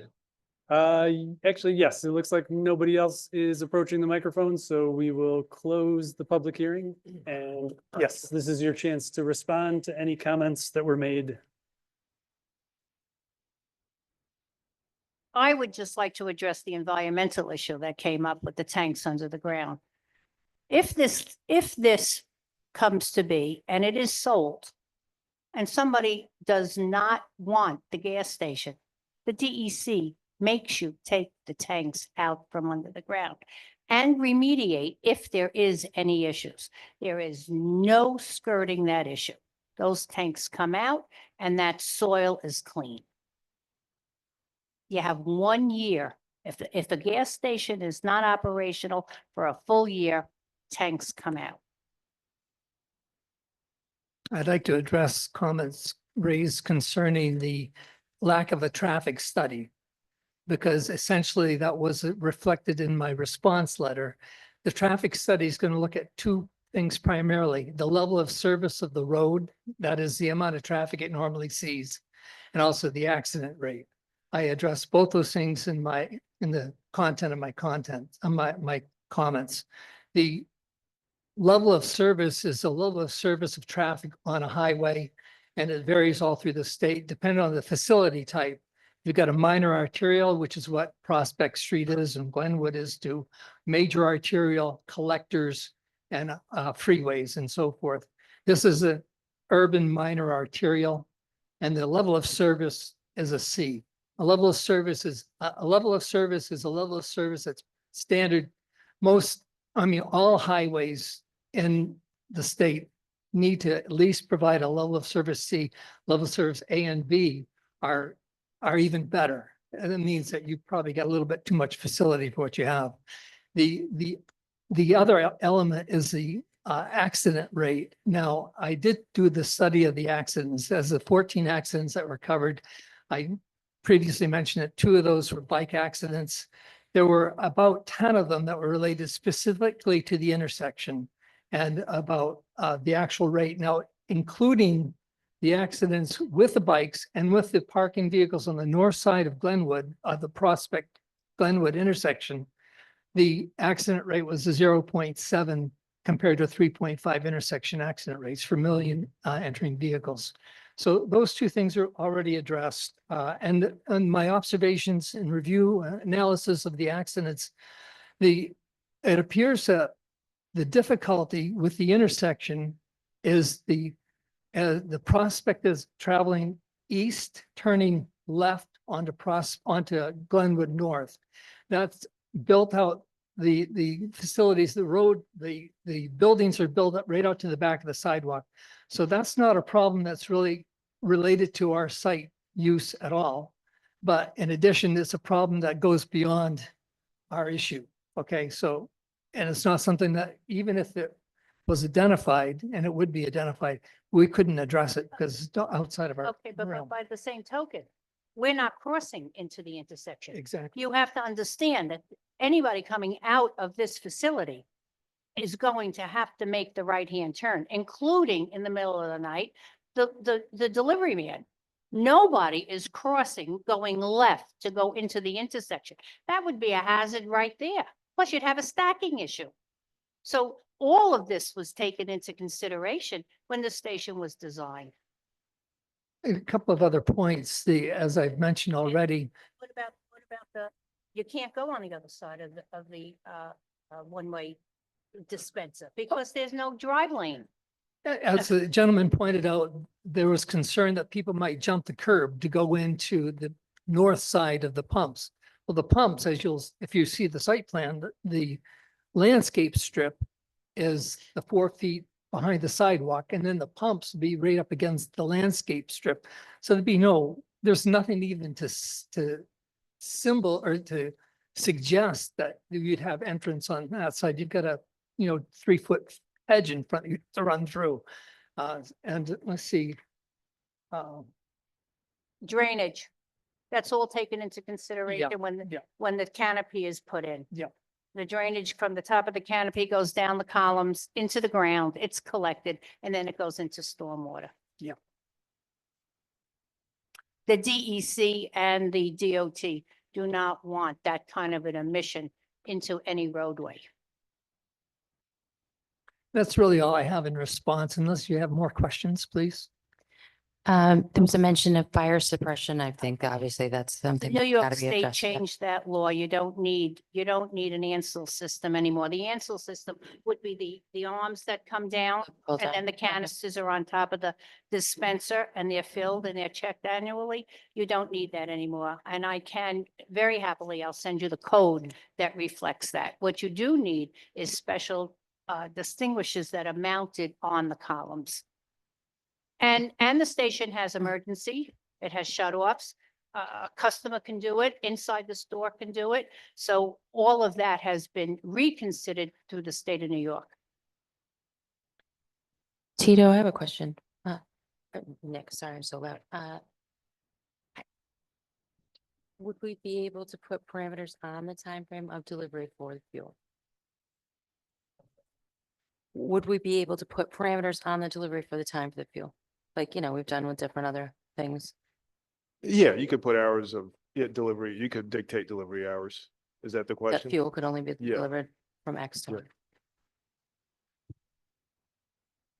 I think there was also a good point brought up that if you're forcing people to come through Tracy Street and then go out onto Glenwood there, the gentleman from the fire department mentions how many people are actually gonna go make those turns. And if you have a gas tank on the other side, you have somebody coming from Tracy Street, somebody that's coming in from What- Glenwood, are you backing out? What's a gas tank? What are you talking about, a gas tank? If your gas tank in your car, Yeah, if it's on the passenger side, there's gonna be people that are just gonna cut right in through on Glenwood, fill up on their passenger side there.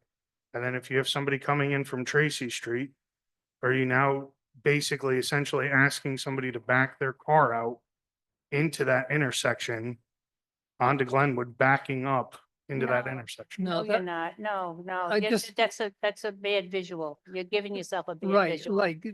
That visual, but do you have the swing room to do it? No, you don't need to do that. You pull in from Tracy Street and the hose is set up so you can reach both sides of the car. Just like you can now. But you're assuming that the customer is going to do that Correct. and not make That this customer creative is- maneuvering. I don't think that customer is going, well, I mean, if you have a sign right on the road that says no entry or right turn only, and if the customer has to go up Glenwood, make a left-hand turn on Prospect, make another left-hand turn to Tracy, and then make a right-hand turn or left-hand turn, whatever it is to get in, chances are that customer is not going to go into that gas station. Correct. So I'm, That's the bottom I line. saw somebody yesterday Yeah, that's with the bottom an line. entire Uh-huh. exit on a highway where it says do not enter, plow right Well, through the people are cones. stupid. I mean, People are stupid. And this is People are why we're stupid. fighting to say, right. is this actually going to happen? And then what do you do if you're now forced to And Mr. back Joe, up into If traffic? I could to- see, into the future and see that something like this is going to happen, I would be a very wealthy person. I don't know if it's going to happen. I hope it doesn't happen. I'm going to make all of the efforts necessary to make certain it doesn't happen. I can't say more than that. That's right. And then let me just add that we've done everything we could at the site. We plan on providing the signs and the markings that will prevent people from making errors, but you cannot prevent everybody all the time from making any errors. I agree. And my concern, and here's the parallel I would draw. So for those of you familiar with Court Street over on the east side, there's a Burger King. And the drive-through lane leaving the Burger King, not only is there signage that you cannot make a left-hand turn onto Court Street, there's also the driveway is curved to prevent and encourage people only to make a right-hand turn. There's no left. And the volume of people when I drive by that still ignore that signage, ignore the actual cement curbing, and still will make that left-hand turn. We as a planning commission need to prepare ourselves for what we need to do to protect the traffic of the community, the nature of the community, and all those concerns when people ignore not only the arrows, not only the signs, or even the Right. constructed Yeah, sorry. It wouldn't be curb fair for you to assume that everybody's going to. Right, and And then you're really penalizing. your fellow human beings. You're penalizing the business. you If- cannot prevent every single outcome. And I mean, you try the best you can in design, and I've been doing this for 30 years. you design everything with as much reasonableness of people as you could get, the lowest common denominator. But you cannot prevent everybody all the time from doing crazy things or silly things. You can inappropriate. only build it in accordance with what's constructually and safely correct. And hope that everybody sees it as such and approves it. I personally think it would be an asset to the community. I know how the station's gonna look. I know how they're going to enhance their convenience store from the outside, from the inside. I think it's an asset. I really hope that you would consider this as a viable business for this portion of the area. I wanted to mention one thing too, a final thing. I'm sorry. I should have mentioned it earlier regarding the parking. The parking is according to code, the zoning code. There are 2 pumps. You need 1 parking spot for each pump plus 1 stacking for each pump. So you have 4 parking spots. And I added the 5th parking spot for the ADA requirements simply because you can't use one of the stacking spots as an ADA spot. So there are 5 parking spots. There's supposed to be minimum 4. I have another question. Yeah. Would a formal I'm not trying to jam you up, and I do believe it would be a beautiful store. I'm just trying to figure out some logistics here. Would a formal traffic study address any of these things that we're talking about, like not just the traffic on our streets, but I mean, are they going to be able to do the foreseeing of what's in there the way we would want? Is it going to give us any answers besides what we have? Would it give us any more definitive information? All I can answer is based on previous traffic studies we've had done. I'm not sure that the number of visits to this site would change what a traffic study Study was would going to show, show.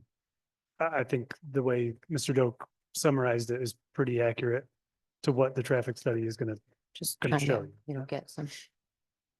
That's not to say that, No. I don't want to say I'm right about No, I that. I'm just saying that Exactly, just trying to. it's such a small business that I don't think a traffic study would actually, there's not enough volume to probably change level of service or there's not enough volume to make an impact on the traffic patterns in the area. I'm guessing. Mr. Chairman, it would not change anything. It would not show anything. You're right. Wouldn't ask All for right. anything. Thank you. All right. Any other questions, comments, areas for further deliberation? Any other questions for the applicant? Do the letters have to be read too or no? Do the letters that we received need to be fully read into the record or? It's up to you all. We don't necessarily do that every time. Okay. I think it's, so those 2 letters that were received, just summarize, they were not in favor of the project. And they are available at the planning department if anybody wants to read them. All right. I asked Those 3. just one thing 3 letters. about those. If there's anything that you feel like I should be responding to, or we should be responding to, we'd like to know what the questions are. So I guess we could go and look at them online. Okay, yeah. I don't want Tito, did the county review, it didn't make a recommendation for approval or denial, right? It didn't. So the first response from them was that the application was incomplete. And so they were not going to issue a comment because they wanted to see additional materials. The second response after they were given updated materials was, again, didn't say yes or no. It basically said that if there are any outstanding items from their original list, that those concerns still stand. So there was no formal determination made, really. All right, so as long as they didn't recommend denial, we do not need a supermajority. No, you would need 4 yes votes. They did not get a chance to respond to Mr. Dokes' a document that he prepared. They have 30 days to do that. It's not, I don't know that the 30 days would be required because it's not an update to the drawings.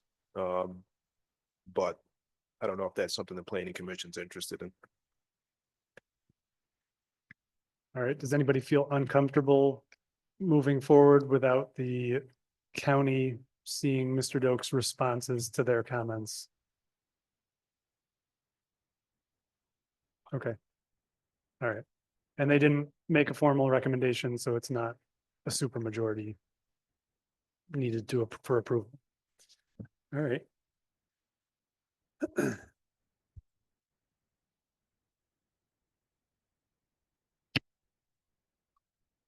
All right, so this was a seeker unlisted action.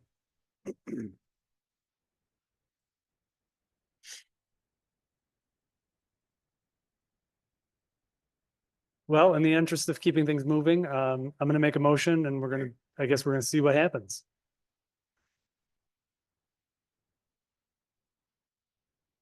All right, so at our last meeting, we determined that it was a seeker unlisted action and the planning commission would be lead agency for review. So I'll make a motion for a negative declaration for seeker review based on the following. Will the proposed action create a material conflict with an adopted land use plan or zoning regulation? Small or no impact.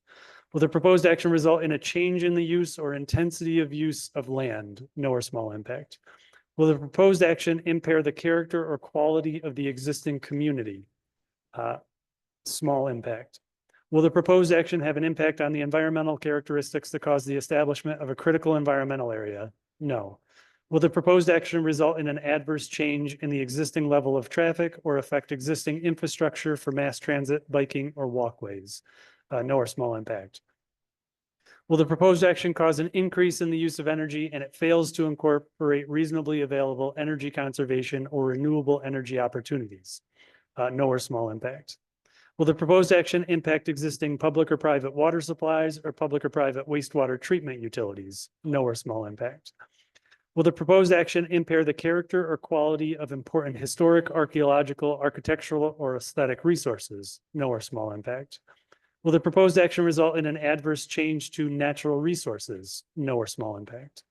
Will the proposed action result in an increase in the potential for erosion, flooding, or drainage problems? No or small impact. And will the proposed action create a hazard to environmental resources or human health? No or small impact. So I just want to make a clarification. So there are two things we'll be doing tonight. There's seeker review, which is the environmental impact of the project. And then there's site plan review. So it is possible for somebody to it is possible for us to issue a negative declaration for environmental review, but then also deny a site plan review. They're two very separate things. I just want to point that out in case you're thinking that, so the environmental impacts of this project, in my perspective, are not enormous because there's not a huge change to what it is. Where the big change is the site plan review. So if that makes any difference to how anybody's voting for any of these, I just wanted to point that out. Because if there's a big problem or if there's a vote against the seeker review, it could push them into having to do an environmental impact statement in order to prove that they're not making a huge change or making an adverse environmental impact.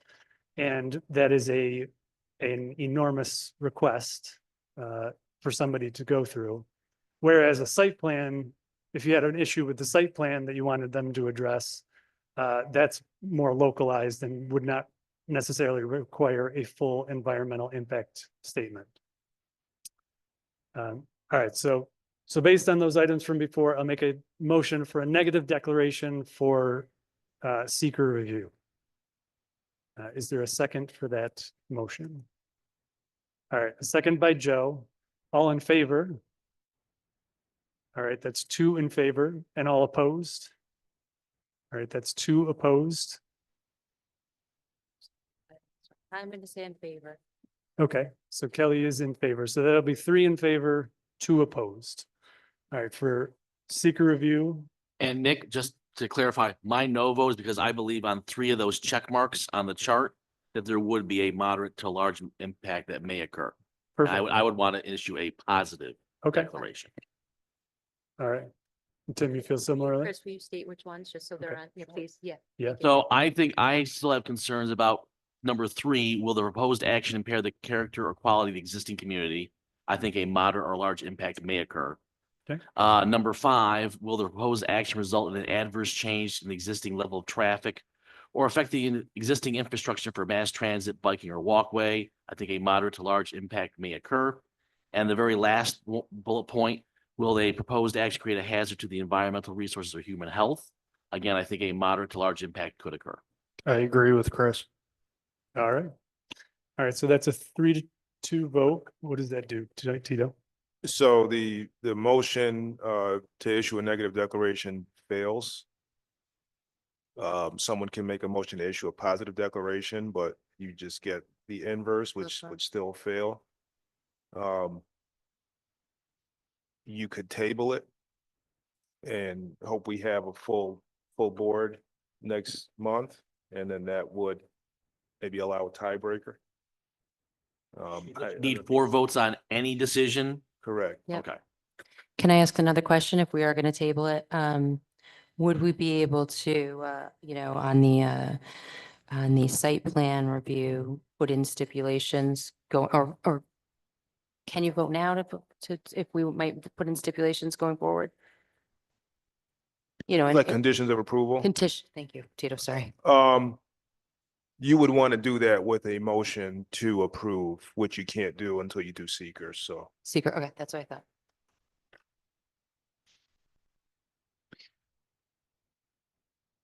All right, so I Yes.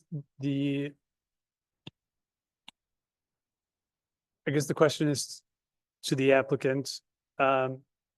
We could table the issue, so it was neither a yes or no. I guess the motion failed for a negative declaration for seeker, so there's basically no action on that. So the option is to come back, to table it and come back in May, when there will most likely be 2 other planning commission members.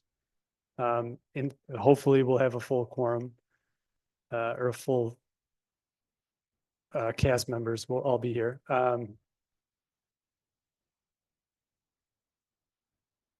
What's the other option? It just fails? It just goes away? I don't know. Stays in limbo. What happens if we never have a full 7 in present and we can never get a full 4, either for a negative or positive declaration? What if we only have really 5 people here out of 7 and it's only going to be a 3-2 vote one way or the other? What happens? I'd have to take a look at the statutes and see if there's sort of a timeline in which a decision has to be made. But I don't know. That's never happened. It's never had that since I've been here.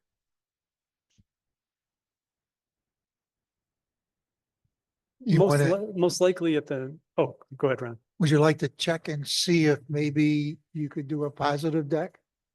You have 4 to do that? So you can move forward? If we want to do for the record, I will make the motion to give a positive declaration. You want to read through that list again, and then we can take a vote? I don't know how we will vote on that. We're going to have a 30 seconds.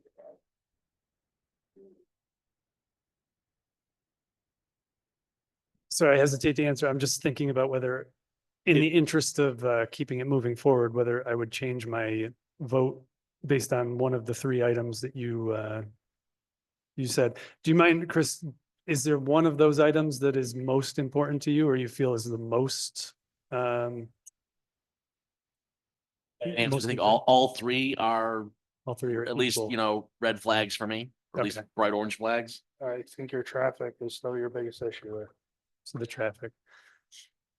All right, so I guess, so before we do a positive declaration. Is there anything that the applicant could do that would, in your view, would change your thoughts on this? Is it just, it's a bad? No, and I'll be Okay. honest with you, you're trying to put a 10-pound thing in a 5-pound bag on the site. I don't think there's anything you can redo to resign this that would get my vote. I won't speak for any of the other commissioners, but for me, I don't like the idea of a 10-pound something in this 5-pound bag.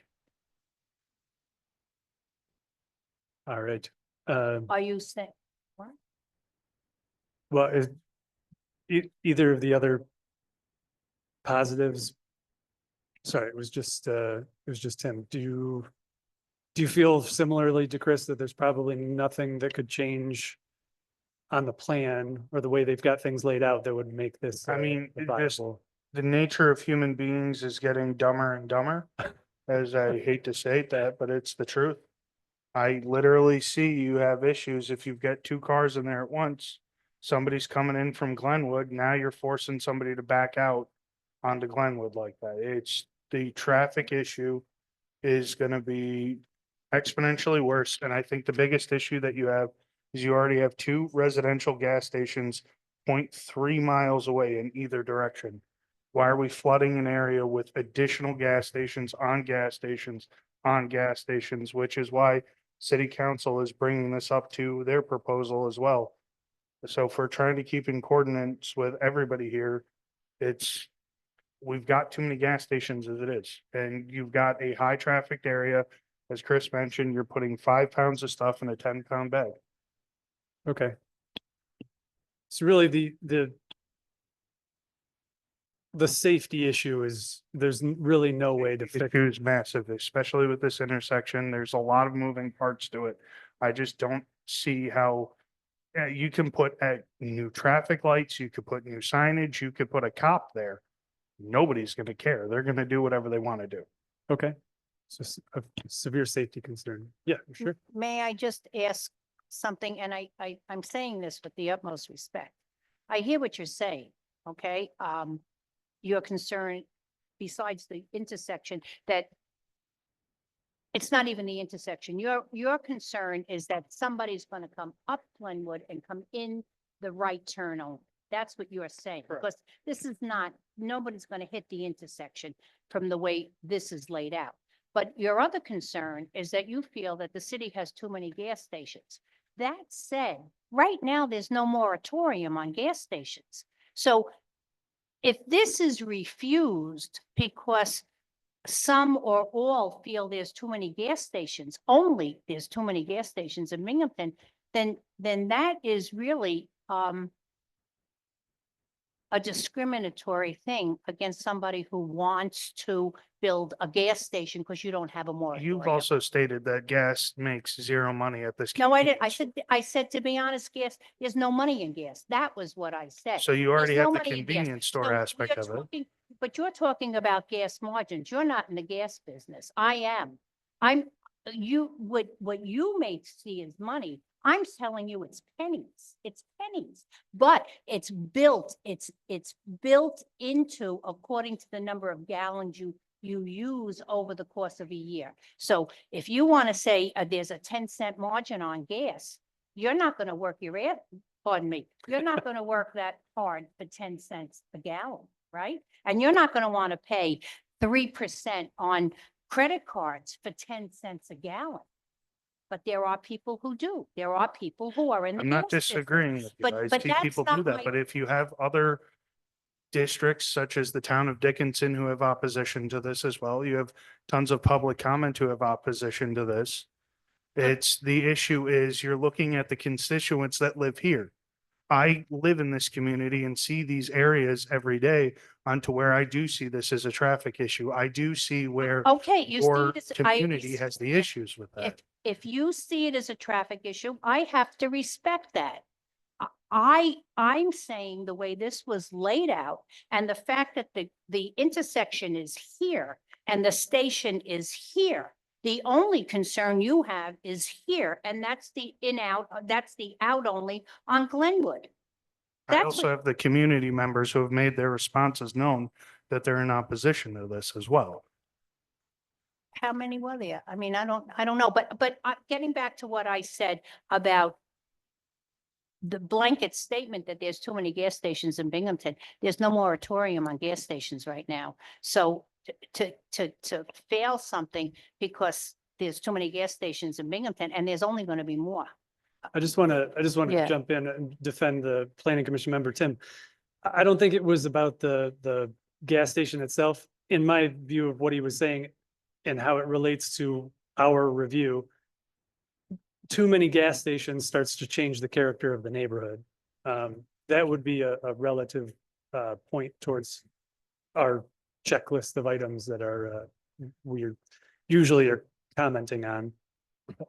I just want to mention because Tim brought it up, the legislation. There is legislation currently before the planning committee of city council. It's public health legislation that would prevent gas stations from locating next to residential properties. And the reason for that is because there's a good amount of literature showing that there's negative health impacts to living next to gas stations. And the literature that we used for that legislation also points out that the issue is made exponentially worse when you have clusters of gas stations. So it's not 3 times worse when you have 3 gas stations nearby. It's much worse than that in terms of the potential health impacts. And so that's currently for city council. There is no, but mention.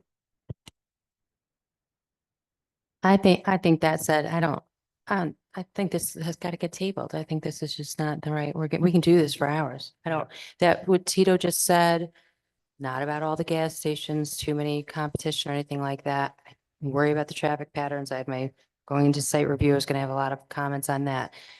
I just don't think this is right now. I don't think we have the right stuff to vote. Okay. All right, so I think the question to you guys is, do you want to come back we'll table it tonight, come back in May. You could see if the vote would change with different planning commission members. You could take a relook at the site plan, see if there's anything you could do to address any of the concerns you heard tonight.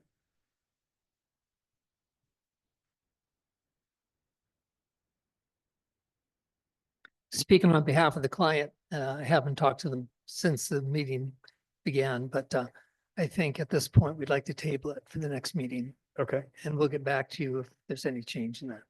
Okay. If I could just chime in here. Yeah. I think it's appropriate to table at this time. The literature that was just mentioned, I think should be provided to the applicant so that they can digest it themselves and decide what alterations, if necessary, for their site plan would be appropriate, if that's even possible, but that would allow some time for that to be analyzed. Okay. I'll also put it on Basecamp for you all to see. Okay. All right, Chris, yeah. Procedural question. If we're tabling this, do we also need to renotice a public hearing or keep a public hearing open or reopen a public hearing next month?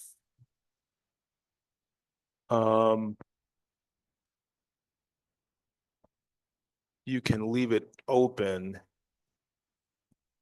because if there's new information introduced, we would have to redo the public notice. So you could leave it open. That would save us having to do the legal noticing again. All right. Is it okay if I reopen it right now? I think so, yeah. Okay, so before we make a motion, I'll just make a motion to reopen, since we're planning on tabling the project, I'll make a motion to reopen the public hearing for the applicant Doak Engineering Design PC, the project address at 333 Prospect Street. All right, so public hearing will remain open. Is there a motion to table the project? Motion by Chris, second by Kelly, all in favor? For tabling, yep. There's no other choice, though, right? Not to table it. There's nothing that could happen out of that. I mean, the other option is for us to sit here and try and sway somebody one way or the other to change their mind, No, which just I don't think. procedural, right. Yeah. All right, so motion by Chris, second by Kelly, all in favor? All right, 5 in favor, 0 opposed. All right, so we'll see you back in May with a couple of potentially some additional planning commission members that could help us go one way or the other.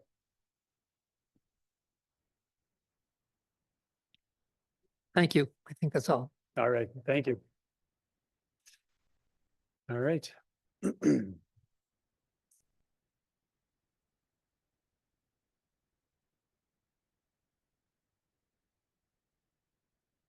All right, so that concludes public hearings and final deliberations. Now we're on to other business. The only item we have on other business tonight is a 12-month approval extension for 34 West State Street Social Services Facility. So 34 West State Street was approved for a social services facility last May. It's a vacant pharmacy site. They were going to convert it into a social services facility. They have had delays in their funding for their project. So even though their approval won't expire for another month, they wanted to, just to be safe, extend it 12 months. They do believe they'll break ground this summer, but they wanted to be safe and seek an extension. Make a motion to say yes. Just to clarify for the record, Tito, this is the old CVS at State and Shenango? Okay. All right, the motion by Kelly. Second. For a 12-month extension, seconded by Tim, all in favor? All right, 5 in favor, 0 opposed. All right, that concludes other business. Oh, is that you guys? Oh, we should have done that first. All right. Oh. Very interesting. All right, any other business anybody wants to talk about? Motion to adjourn. All right, motion to adjourn by Tim, seconded by everybody, all in favor? All right, that's 5 in favor, 0 opposed, since Mario's not here to abstain or he always votes no against. I know. Uh, I have to tell you, on the way here, I told my husband,